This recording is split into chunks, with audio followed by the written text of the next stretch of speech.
লোকের কথা শুনে লাভ আছে? একলা চলো। লোকের কাজ জ্ঞান দেওয়া, সাথ দেবে না, একলাই চলতে হবে। কিছু লোক আছে না, সোসাইটির কথা ভাবে। যে কোনো ব্যাপারে হতে পারে নিজের পছন্দ হচ্ছে, কিন্তু চিন্তা করছে লোকের কথা, লোক কি বলবে। মানে নিজে ফেসলা করবে না কিছু, সোসাইটির ভয়ে। লোকের কথায় যদি চলো, সোসাইটির কথা বেশি চিন্তা ভাবনা করো, তাদের খুশি রাখতে চাও, তাহলে নাচতে হবে তোমারও। যেরকম জঙ্গলের রাজা সার্কাসে সবাই আনন্দ দিচ্ছে, নিয়েছে, তোমারও নাচতে হবে সবার কথা শুনলে। নিজে ফেসলা করো, নিজের যেটা ঠিক লাগে সেটাই করো। লোকের কাজই অন্যের সমালোচনা করা। সে তুমি যদি বেকার হও, কিছু না করে, তোমার সমালোচনা করবে।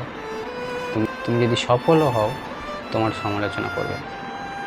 কিছু লোক আছে খারাপ দিকটা বলবে, কিছু লোক আছে আবার ভালো দিকটাও বলবে। শুধু তাদের কথাই ভাবো যাদের তুমি খারাপ সময়ে কাছে পেয়েছো। জ্ঞান দেওয়ার লোক বহুত আছে, কিন্তু খারাপ সময়, দরকারের সময় যাকে পেয়েছো, শুধু তাদের কথাই মাথায় রাখো। বাকি লোক ভাড় মে যায়। ঠিক কি না?